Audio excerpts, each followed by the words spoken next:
Hey everyone, welcome to Immigrantly. I am your host Sadia Khan. So a few weeks ago, I was in London spending time with my family. To be honest, I didn't feel like doing the whole Thanksgiving thing this year. It's been tough, with all the suffering around the world. And so I decided to spend this Thanksgiving in London. But you know what? London treated me really well.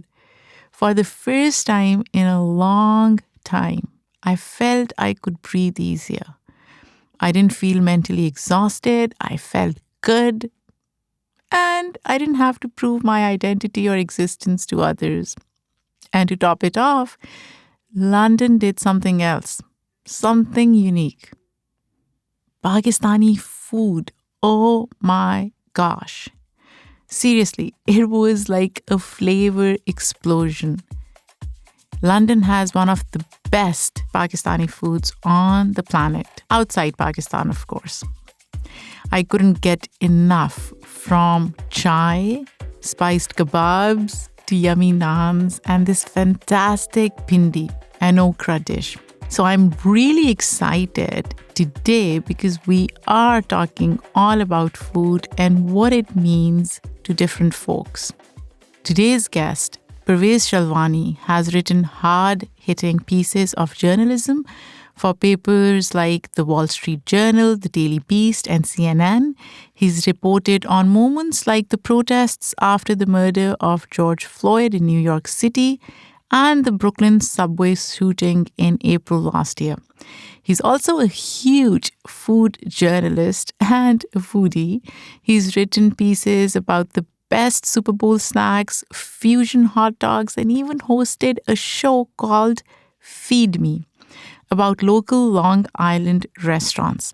He's now running a hot dog pop-up called Chaat Dogs, where he mixes his Chicago upbringing and Pakistani heritage. I am so excited to speak with him today on how these two branches of his career combine and what we can learn about our communities through food. So let's get started.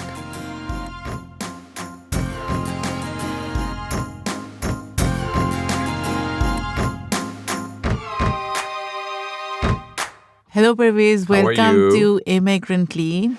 Thank you for having me. So we met at an event. We met at an event, very nice event actually, overlooking all of Manhattan in Union Square. Exactly.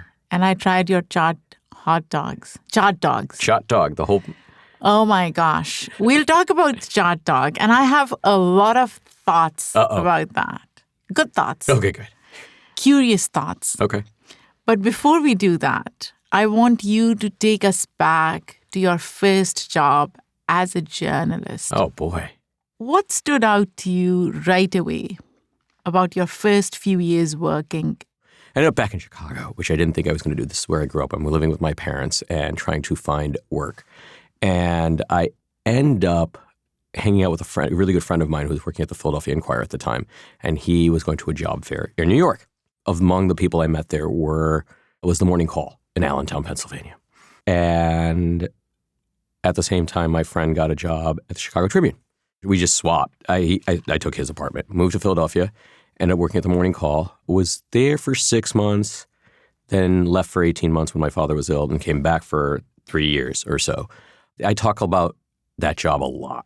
I think you learn a lot about America in a place like that. I think you learn a lot about journalism in a place like that.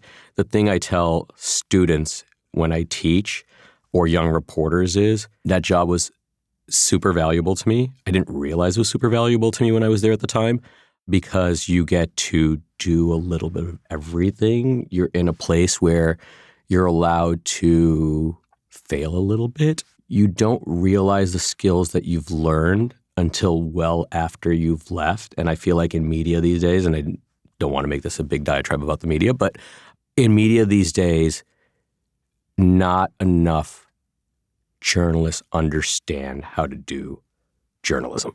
There's so much to deconstruct in this. Oh my gosh, where do I start? Let's talk about, what did you learn about America through that job? I think you learn how democracy works. You learn. I think most people think democracy works at a federal level or a state level, but so much of what happens in your daily lives actually happens on the local level, whether it's the police department or the sanitation department or the school board or the city council. And those people the people who hold those jobs and what the decisions they make actually have a profound effect on your day-to-day lives. Give me an example. I think most people don't understand how school taxes happen, and just understanding how school taxes happen and the push and pull of your property taxes and how schools are funded was a fascinating concept to me. That job, we were in the midst of the war in Afghanistan, and we had just begun the war in Iraq when I got there, the second time around. And National Guard units were being used in Iraq. And just the whole process of even just mobilizing a National Guard unit, sending them to basic training, and then desert training, and then off to Iraq was fascinating. The one thing a story I tell a lot, and I say this to my students all the time, is knowing who runs something, and then also this idea of who's not getting credit in a specific situation. And so during the Boston bombings, I was working at the Wall Street Journal. I know I'm fast forwarding a lot here, but I was working at the Wall Street Journal. I'm there on the ground as one of the on-the-ground reporters. The whole capture has just happened. And the next day we're looking for stories. And I end up going, because of my knowledge of having worked in Allentown, I know that the one person who also has to be on the ground in the command center when law enforcement is running an operation trying to find the second brother because the first one had died is the local police chief, because it's his jurisdiction. And so I go to the police department and I say, hey, can I interview the police chief? And their press person's like, yeah, sure. You can have 15 minutes. An hour later, he has told me from the minute they entered town to the minute they captured him. And I remember my boss at the time being like, wait, how'd you get this? And I'm like, because you know that this is the guy who wants to talk and is not giving coverage or same due as, the other people who are running the operation, which was the Boston police chief and the FBI and the Justice Department. Pervaiz, let's go back to your first job. You said something else. You said it allowed you to fail. Mm-hmm. What does that mean? I think the bigger the job and the bigger the news organization, the bigger the magnifying glass. And the bigger magnifying glass, the bigger the scrutiny. And then you have editors who understand, where you are at that point in your career and are there to sort of help train you in that way too. Why is failure important? I think if you don't fail, you won't grow, I think is the best. Are you scared of failure? I see a lot of people. I think everybody's scared of failure in some way. I see some are less scared than others, but I do see this in America. There is so much pressure to be almost perfect in everything that you do. People are almost scared to fail. I think that's human nature. It's just, people are scared to fail. We're as immigrants, this idea that the lens is always on you. Not on all immigrants. No, but, maybe South Asian immigrants. And the non-white immigrants. Yeah, it's true. And the lens is always on you, and you have to do it 10 times better than everybody else just to be on the same level. And I can see that, but I think you learn to accept failure more as you age. I've said this a lot as I've hit my mid-40s now, and I'm like, I care less because I know more. And I'm not saying care less in I don't care. I care less in that a lot of the stuff that you think matters doesn't matter. Doesn't matter anymore. What's been the most rewarding moment as a journalist? Rewarding in what sense? Because there's so many things that are, so many different kinds of rewards in journalism. There's actual honors you get. Not actual honors, how you felt or the impact. Let's talk about the impact. Look, I was always good as a breaking news journalist. I love breaking news. I love being first, and I know that's a funny thing to say. But in the process of doing that, it was extremely rewarding to learn how the system works, and then at the same time aggravating in that, like, you know how the system works and you try to explain it to people and show them that there's perspective and nuance and everything isn't one side or the other side, but there's a lot of gray matter in things.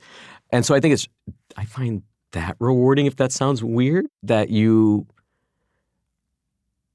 just able to think about things in a way that, like, that feels rewarding, I guess. Yeah, I get that. But for me, as an outsider, when I look at mainstream media in the US, I don't see that gray matter, especially for certain communities. I see a lot of black and white, and I see a lot of one-dimensional or even reductive narratives. Where did you see the gray matter? I'm curious to know, how did you see gray matter? Are you saying as a journalist, or in actually what we share as a news organization? As a news organization. I think more and more that's an uphill battle. I see gray matter in stories all the time. It's just how much of it is there, where it's placed, and how much emphasis there's put on it. You're saying there's a disconnect between what journalists see and what they report and what's reported through news organizations? I think it's just an issue of time and space and, this need to be so fast. And, like, I just think there's so many journalists now out there. Talk some more.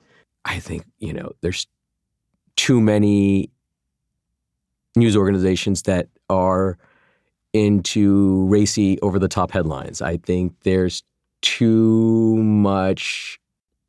And you think it's happening more now versus, say, 20, 30 years ago? Oh, definitely. And there's no doubt about that. The internet has changed, that, I think.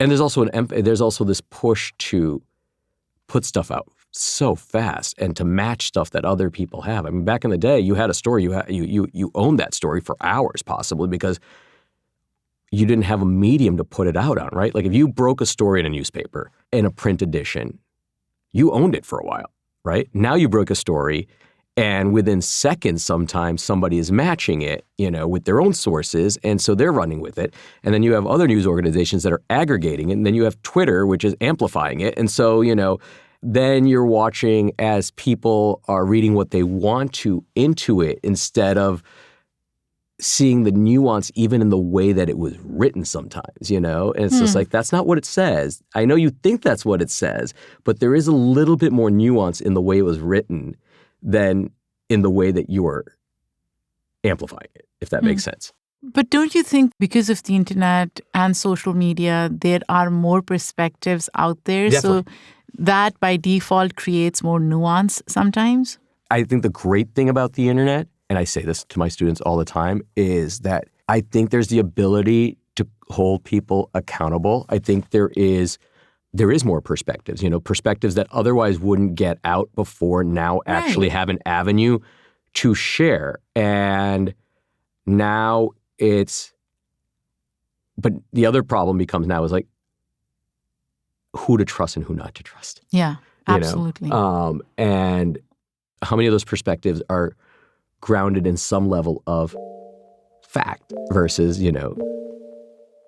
fiction. Let's switch gears. I want to talk about Chaat Dogs now. So during COVID, you decided to leave CNN and focus on Chaat Dog, a fusion hot dog mixing your Chicago and Pakistani background. You also started a project called Stinky Lunch Kids Strike Back. Correct. And I was listening to one of your podcast episodes with FAQ NYC. Harry Siegel. And you talk about how you shied away from South Asian food growing up. Talk to me about the transformation from then as a child to now starting something like Chaat Dog. So just for a little background, I have a background as a journalist. And then about 10 years after I went to journalism school, I decided to move to New York and go to culinary school. My parents are probably like sitting there shaking their heads, being like, we let you go to journalism school and a culinary school? With the idea I didn't know what I was going to do. So I became a food journalist for a while, and I was food journalist and a news journalist. And I went into news journalism, and then I went back to food journalism, then I went back to news journalism, and then finally during the pandemic, I was working at CNN. I was running their Trump investigations team first, and then later their Policing in America team. Towards the end of July 2022, I ended up leaving CNN and decide that I'm not going to run and take another job right away. I'm 45 years old. I'm about to be 45 years old, and I'm like, I have some level of luxury at that point to say, okay, I've been doing this now for 25 years. What am I going to do next? And I could have easily been like, okay, I'm going to take another job in daily journalism. I'm sure I will do wonderful. And, I'll do that job for a couple of years. And then, I'll do another one and I'll do another one. I could do that for the next 20 years of my life and be fine. But I was like, is that what I really want to do? And I was like, let me take a step back and see what else I want to do. And with the Chaat Dog thing, I had been, rewind a little bit. 2017, we have this idea to throw a surprise birthday party for a friend of ours in our backyard who used to do hot dog cook-offs. For the hot dog cook-off, several of us decide to participate. My wife and I join forces and we create what is called a biltburi dog. So we put biltburi on top of a hot dog.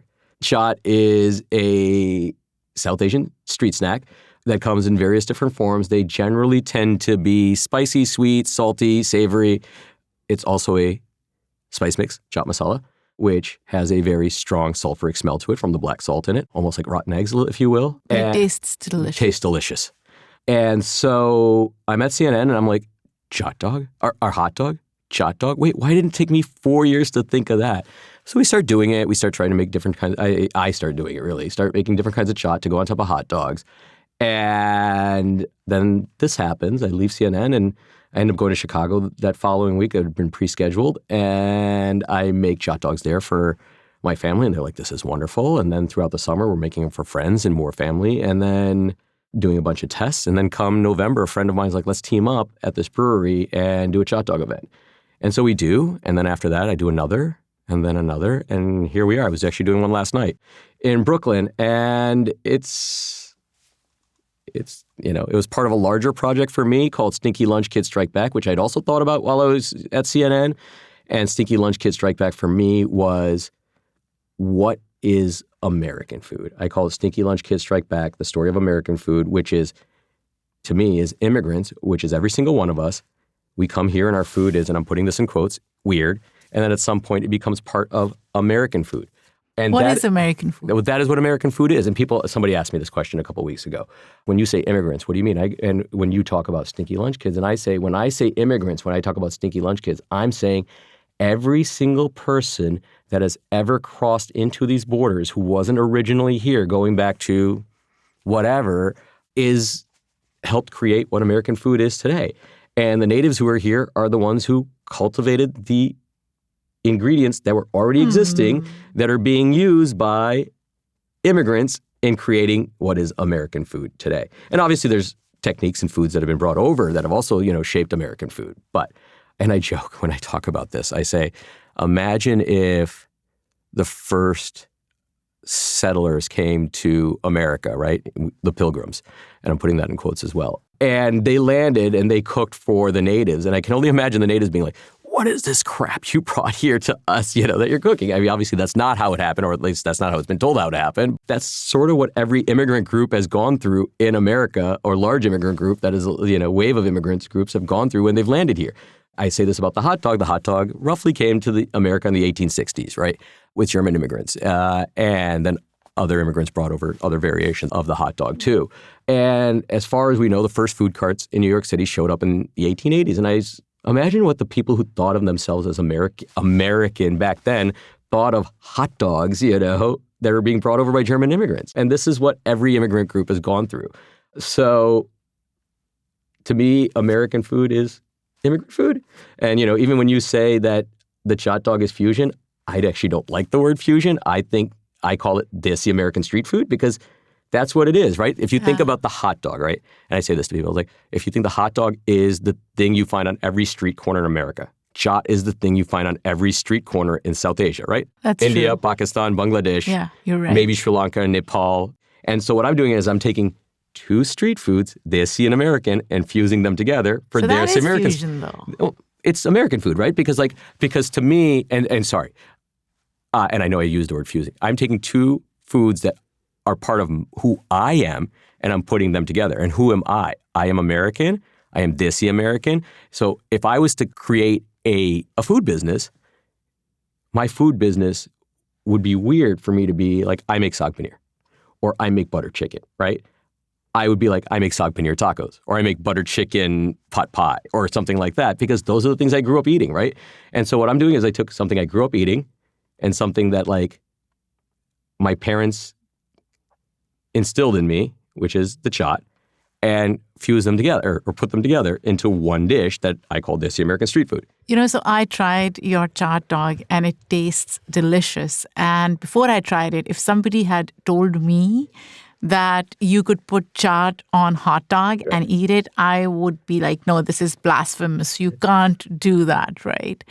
And that's the interesting part, because a lot of times as immigrants, and I can speak for myself, I feel like the authenticity of any recipe needs to be preserved in its original form. And I do think about it a lot, but then what is original? That's what I was just going to say when you said that. That is what I think. And then I'm like, why am I so hung up on this idea of originality, again, quote unquote originality, right, which may be so different for different people, like sure, dal or chicken in South Asian cuisine looks so different in different parts of Pakistan or India or sure, Bangladesh. So have you seen any pushback or criticism of what you're creating? Believe it or not, no. I think the only person I could ever remember, the only two pieces of criticism I've ever heard was, and this is somebody who had no followers on Twitter, but somebody on Twitter was like, and it wasn't South Asian even, Maybe it was a bot. Yeah, who knows? Maybe it was a bot. Was like, this is blasphemy. Like you are, ruining Indian food, or you are ruining South Asian food. And then the only other person was somebody came to one of my pop-ups and had ordered, one of the other things I make is this thing called a walking chaat, which is a play on a walking taco, which you find in certain, they either call it a walking taco or a Frito pie, where you take a bag of Fritos and you put all the taco toppings on top of it. So you can walk around with it and eat it. And I do the same thing except with chaat. I put chaat on Fritos or chaat on a bag of chips. And so somebody had ordered that. And I gave it to them, and they were shocked by how expensive it was. We charged $8 for it. And they're like, this person was not Indian, but it was like, I speak fluent Hindi, I lived in South Asia, and this is an insult that you could charge this much for. And I'm like, and I almost said to this person, and then I was like, I'm not getting into it. I was like, why is this their idea that immigrant food or Indian food or, has to be cheap, Yes. Like, yes. I mean, and this is not even Why should French food be expensive? Right. And look, it's our own parents do this too, right? They'll be like, I'm not going to spend that much money for Indian food. And I'm like, but you'll spend that much money to go eat a steak or French food or Italian food. They can create it at home. So maybe in their minds, they don't need to spend money because they can really create it. And look, I feel the same way, right? There are times when I'll go to a steakhouse and be like, I'm not going to order steak because I can make a steak as good as any steakhouse in my house, and oftentimes better in my house, especially when you're spending $80 or $100 on a steak, Exactly. But the margins I could only imagine on Indian restaurants in certain communities has got to be awful. So, Pervaiz, let me ask you this one. And I know we're all over the place here. Yeah. We're fine. Okay. Tell me, why do you think people assume that immigrant food should be cheap? I think because it's always been cheap. And we're using immigrant very loosely. Anybody born outside the U.S. is an immigrant. But I'm just saying, I think certain groups come here, or a lot of groups come here, in their own communities. They cook food. Everybody's trying to make themselves, build themselves up from, their bootstraps. They come here with whatever they have, and then they work their way up. It's the great American, promise, at least. The myth? Myth, sometimes, yes. And so in those communities, you don't have that much money, right? And the food but that's a and then myth people too, come in from right? outside. Sure, people come in from outside and are eating, and so this is what they're presented with. I think it's multifaceted. I think it's multi-loaded. I think there's a lot of expectations. I think there's a lot of perceptions. I think there's a number of reasons why people expect quote unquote immigrant food to be cheap. But I think not all immigrant food is cheap, right? Again, we are talking about specific immigrant food. If we think of Western European immigrants, do you think their food is cheap or was cheap or has evolved? I think it's evolved. I mean, imagine the hot dog. Imagine the hamburger. Imagine fish and chips. Yeah, you're right. Except for French. I don't know what people's obsession with French food is. French food has always been seen as like it's the high-end food. I don't know. Why? That's my question. I mean, look, we live in a world where so many of the restaurants, even in India, the training is French. It's when you go to a fancy restaurant, or a fancy hotel, they're trained in French cooking brigade, which is how I'm trained. I went to French Culinary Institute, and any culinary school you go to, any high-end culinary school you go to in America at least, and probably in many parts of the world, this is the way you're trained to set up and run a kitchen. That doesn't mean it's the only way. But is it the quality of food? Is it the structure, organization? I think it's structure. I think it's quality. I don't know that I'm the best person to speak to that. I think, we've given French food around the world this high, you have things like Escoffier and, the books that have been written and like the amount of work that goes into creating some of these dishes as well. So, yeah, but I could argue the amount of time and effort that goes into creating desi dishes. Absolutely. Nyari takes how long? My gosh. I cook food almost every other day, although my husband would disagree. But it takes me an hour just to cook one dish or even longer. And you're talking about, I don't know, and maybe this is my own blinders or biases, but I think you're talking about things like something simple. I think that's more rustic. I think some of the French stuff is more refined, is some of the things that we're talking about, especially in some of these restaurants. I mean, when you're talking about something like and you don't even see this anymore, or you don't see it as often anymore, like a pâté en croûte. And, how much time and how hard it is, the skill level that's involved in order to making a pâté en croûte. I don't know why pâté en croûte is the one thing we're talking about here of all the things that you get involved in skill level, but where you get the crust on the outside right, while you get the mixture of meat inside correctly, and then the art form that goes into the way it looks when you cut it's a lot of work. I did a story 6 years ago on this guy on Long Island who still does pâté en croûte, and it's like, it's kind of a dying art form, and it's like, it's an obscene amount of work that's involved in making that. And I'm not saying other countries, and I know there's dishes in South Asia that are equally, labor intensive and require skill, right? Like most home kitchens aren't making those dishes. Yeah, right? Exactly. That's what I was going to say. Like what I cook is not a standard or a gold standard for what, a chef would cook. Right. And the amount of time that they would spend. But you're right. Pervaiz, I want to go back to Stinky Lunch Kids Strike Back. Why Stinky Lunch Kids?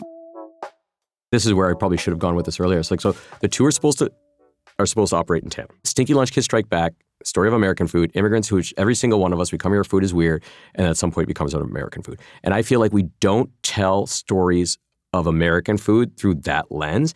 And I feel like if we told stories of American food through that lens, we would realize that that so many of us, or a large majority of us, and some could even argue all of us at some point in our history in America have had to find a way to adapt. And when I talk about stories of Stinky Lunch Kids and recipes in Stinky Lunch Kids, I say it's either through necessity or out of ingenuity. You take what you know from where you came, and then you have to adapt it to what you have here. I know that's changing because you can essentially get anything you want here now. But even when my parents arrived in the 70s and 80s, you couldn't get everything here, you know? Like, I remember one of my mom's dishes, she makes this thing called machi bhat, which is a family dish, machi being fish and bhat being, pilau or rice. And they would use pomfret. And pomfret has to come all the way from India or from South Asia on a plane, frozen. And you have to go to the South Asian grocery store to get it. And I was like, well, why aren't we using something more local? And so at some point they started using tilapia, and then they started using catfish, and they started adding, jinga or shrimp to it. And the dish evolved, right? Or watching my mom make pizza naan, because that was a way we had naan in the house, and the kids like pizza. And so it's like, okay, we can do this, Or This is very popular, I feel like, in the 80s, where you would take Chex Mix and you make Jevro out of it. I came to the US in the early 2000s, Yeah. so I have no clue. Or taking like shake and bake and adding Indian spices to it, or, it's like all these. And look, they also came here and they loved this idea of, wait, I can make food instantly. I have all the grocery stores sell this stuff, which was new to them. And so it's taking that also and applying it. Why stinky? Are you trying to reclaim the term stinky? I mean, arguably, yes. So the stinky lunch kids, the strike back is the key part, right? In the end, immigrants win. In the end, their food becomes part of American food. But when they get here, oftentimes they're made fun of, they're shunned, they're laughed at. And, and I was that kid, right? I mean, I didn't necessarily I think one of the things that I spend a lot of time doing when I talk about stinky lunch kids is to get people to not focus on the idea of literally the stinky lunch kid, the lunch box, but this idea that we come here and our food is something that people sort of shun, make fun of, whatever. And then the strike back is, hey, look, it's now being incorporated either into American cuisine by other chefs, or people like me are taking it and turning it into something new, and people want to eat it, right? I've said this on Instagram once. I went on TV and did the only TV interview I've done about Chaat Dogs was in Philadelphia in the morning show, and I talked about chaat masala, and I opened up a box of chaat masala, and they smelled it on camera on the morning show in Philadelphia. And I'm like, and I had to post on Instagram and be like, how far we've come that I can actually open up a box of chaat masala and people smell it and say it smells delicious, right? Mm-hmm. I mean, I remember growing up, and this is a story, I tell about Chaat Dogs. My dad comes over in 1971. He discovers the hot dog at Sears, which is, essentially the equivalent. Does he like it, or does he just he loves hate it? He loves it, but essentially the equivalent of what IKEA is today, right? You go to IKEA and there's the cafeteria. Sears had a cafeteria, so he falls in love with it. My mom comes over in 1975. He takes her for a hot dog. She thinks it's the most disgusting thing she's ever had, which makes sense, right? Because in South Asia, there is no equivalent of a hot dog. And honestly, I can understand that. It's like meat that's been pulverized, put into a casing, poached, and then either steamed, boiled. I'm not a big fan of hot dogs either. Fried or grilled, right? But when we moved to Chicago, which is hot dog country, they feed us hot dogs. We eat all beef hot dogs of all different kinds, regular hot dog, chili dogs, wrapped in cheese, put in naan, put in chapati, you name it, we probably ate it. But the thing we didn't eat was chaat masala, or at least knowingly ate chaat masala, because growing up in the western suburbs of Chicago, you are made fun of in every possible way when you're one of only 5 brown kids at your school, if that. You're a towel head, you're a camel jockey, I don't know why Gandhi is a bad word for people. It's like, oh, you're Gandhi. It's like, why? Like, you look back and like, why was that?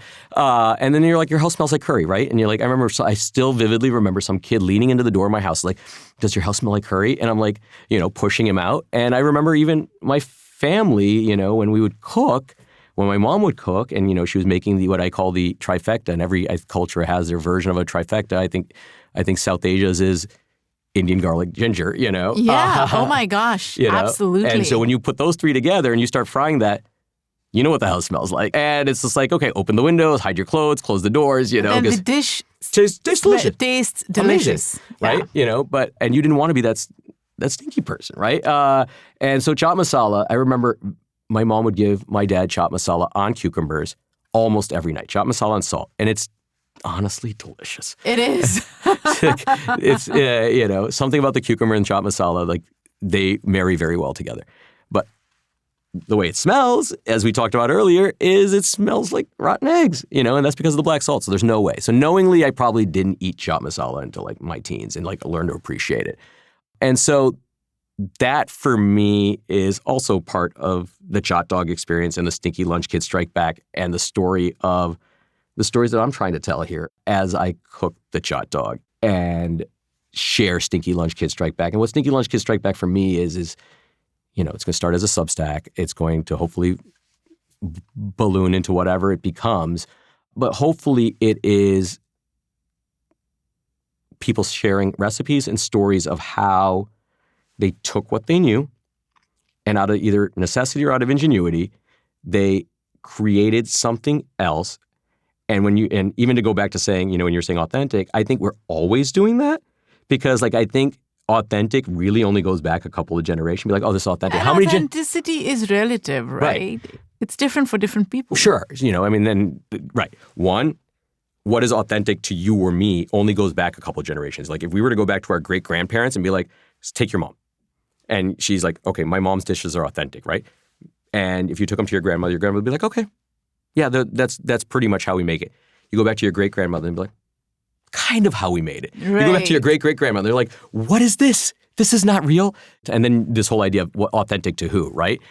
I tell my mom dishes, or whatever, and it's like this Halim. I remember one was Halim has this, and she's like, "That's not Halim," and I'm like, "No, that's not Halim to you, yes. but it's Halim to this person, right?"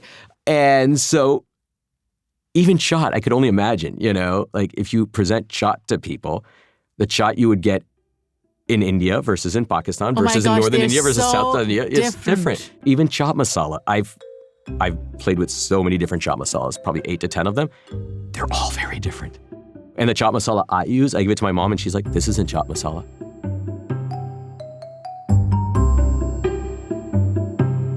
You've been a journalist for so long. Right. You're creating food, in fact, food that obviously transcends cultural restrictions or norms.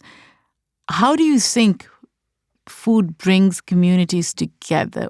When they say break bread together, I feel like food is an amazing way to bring people together.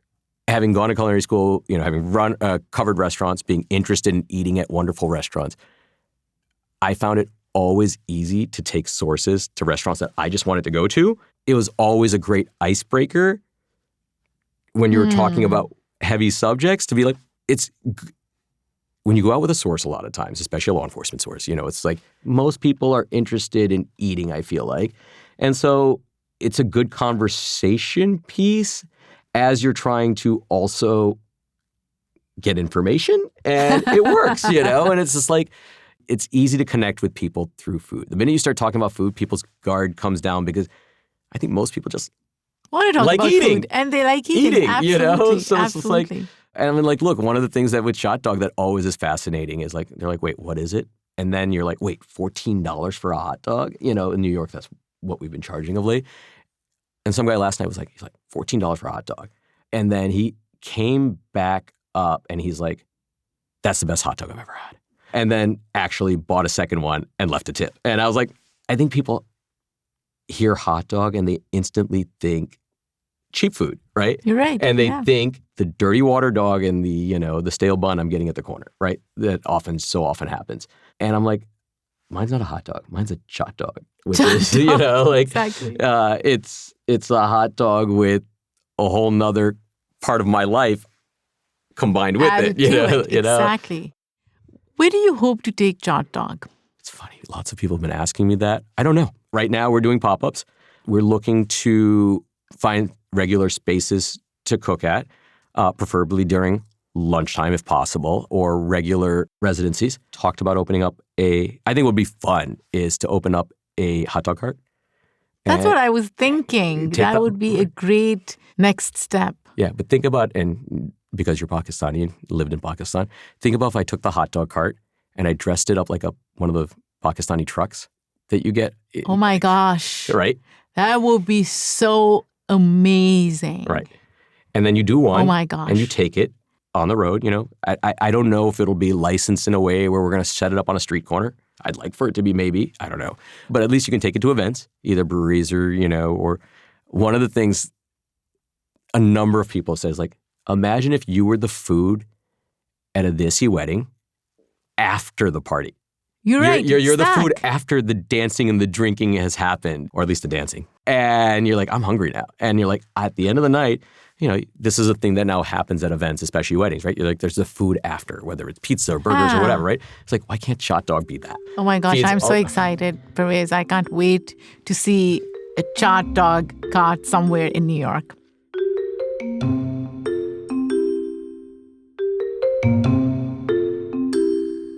So I usually ask my listeners to define the United States in a word or a phrase, but I will tweak it a bit. Okay. If you were to describe the US's relationship to food instead, how would you do that? I can't think of any other country in the world where what the food that defines it is defined by the people that come into it. Like there was nothing that really existed beforehand, right? I mean, yes, obviously there is native food that existed, and I'm glad to see. I'm ecstatic to see. I'm excited to eat those dishes as they're finding their way into the mainstream. It was great to have a chef of native background win a James Beard Award. It was last year or the year before, and see that person's restaurant flourish. But the idea of American food and food in America is the food of all of us. And it's constantly evolving, changing, being redefined. And with Stinky Lunch Kids Strike Back, I guess I would say is like, it's just how we talk about it and how we look at it and the lens through which we, define it. And I just think it'd be my big hope for this is, right, having worked in mainstream journalism and just watched as it's almost impossible to write a story in which everybody will not just take one side or the other and not look at the nuance in the story at all. I'm just hoping, and so there's no conversation. I'm hoping that through Stinky Lunch Kids Strike Back, maybe we can use this idea of American food as a conversation to talk about where we all came from and how all of us came from somewhere that isn't here. Thank you so much, Pervaiz. Where can people find more information about Chaat Dog, Stinky Lunch Kids Strike Back? Chaat Dog is, as of now, chaatdog.com or Instagram at Chaat Dog, CHAATDOG. And Stinky Lunch Kids Strike Back is a Substack. As of now, you can also find information on that.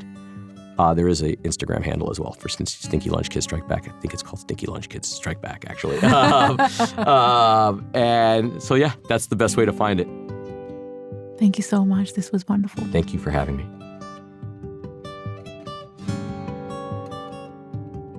What a fun conversation. From Pervaiz's journalistic endeavors to Chaat Dog. And how can we not talk about Stinky Lunch Kids Strike Back? I'm so glad I sat down with Pervaiz to have this holistic, fun, informative conversation. Come back next week when we have another incredible guest. This episode was produced by me, Sadia Khan, written by Boba Kafshari. Our editorial review was done by Shay Yu. Our theme music for this podcast is by Simon Hutchinson. Our editor and sound designer for this specific episode is Steve Martin.